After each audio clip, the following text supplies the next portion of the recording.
Bueno, buenas tardes, ¿cómo están? Vamos a seguir otros ensayos que estuve buscando y todavía tengo. Este es un trabajo sobre un libro de Carlos Cipolla, edición del Fondo de Cultura Económica Argentina de 1998, editado en Buenos Aires, transcripto que supuestamente o seguramente está traducido del italiano al castellano, y se llama Conquistadores, Piratas, Mercaderes, la saga de la plata española. Bueno, prosigamos. Introducción. A lo largo de su obra, Carlos Cipolla nos interna en el fabuloso mundo de la colonia, con sus mezquindades y utopías, con sus abusos y sus miserias, y nos hace reflexionar sobre la cantidad de plata que se extrajo de América, cuál fue su ruta, su rumbo y su destino, y analiza además cómo Europa, a pesar de la extraordinaria cantidad de este metal precioso que extrajo de América, no se mantuvo como reina y centro, francamente en decadencia. Entró francamente en decadencia. Resumen del texto. En el curso del siglo XVII-XVI, las colonias volcaron sobre España más de 16.000 toneladas de plata. En el siglo siguiente, otras 26.000 toneladas. En el siglo XVIII, más de 39.000 toneladas. Esta marea de plata que invadió primero España y luego un país tras otro fue extraordinaria. La liquidez creada así en el mercado internacional favoreció un desarrollo importante del comercio intercontinental. Al inicio de la aventura colonial española, las riquezas de las que se apoderaron los conquistadores fue producto de robos, botines y saqueos.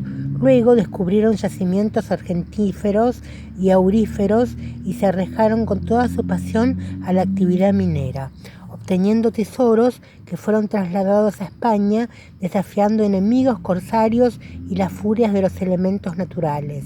Entre 1519 y 1553, el imperio colonial español creció desmesuradamente gracias a dos extraordinarias empresas: la conquista de México por obra de Hernán Cortés y la destrucción del imperio inca a manos de Francisco Pizarro, que contra toda la lógica, a pesar de contar con fuerzas menores, triunfaron sobre los indígenas. El coraje y la temeridad de los conquistadores fueron de la mano con la brutalidad y trato inhumano para con las poblaciones indígenas, para conseguir información acerca de los tesoros que esperaban encontrar. No dudaron en torturar y asesinar a decenas y miles de indígenas. Cortés somete terribles torturas al jefe Cuauhtémoc para sacarle el secreto del lugar donde se escondía el tesoro azteca, pero el jefe no habló. Pero Cortés logró que Moctezuma hablara.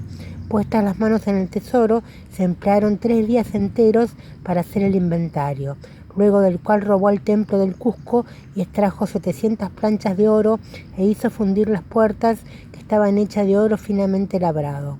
Pero luego debieron adaptarse de bandidos a mineros. La explotación minera comenzó tímidamente con algunos yacimientos.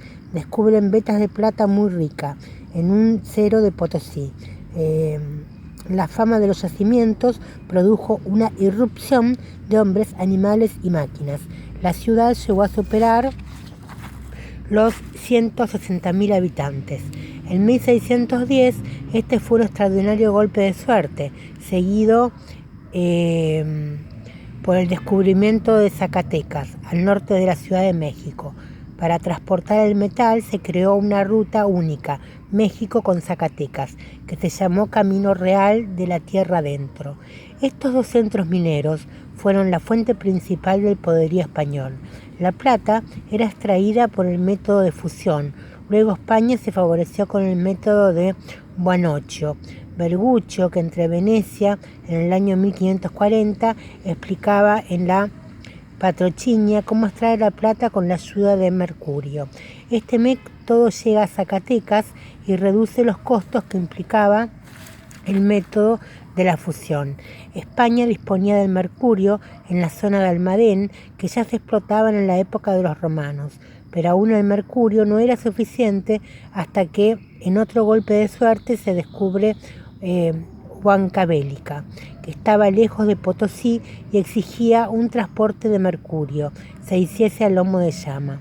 Pero lo cierto es que España poseía suficiente mercurio para satisfacer las demandas de Zacatecas y Potosí. España monopolizaba las migraciones hacia las colonias.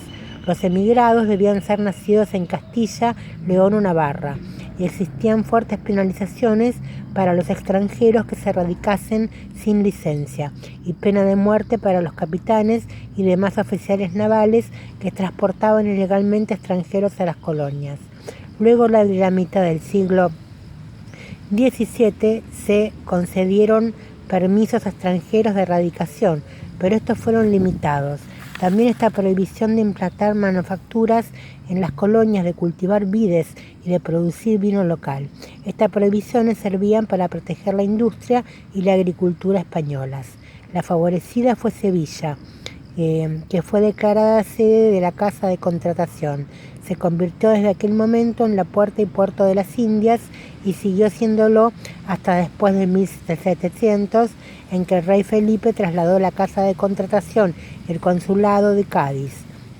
Desde esta fecha fue Cádiz el lugar de arribo obligatorio para pasajeros y mercaderías. En sus comienzos, el comercio entre España y sus colonias era llevado a cabo en navíos veloces, que operaban individualmente, llamados veltos.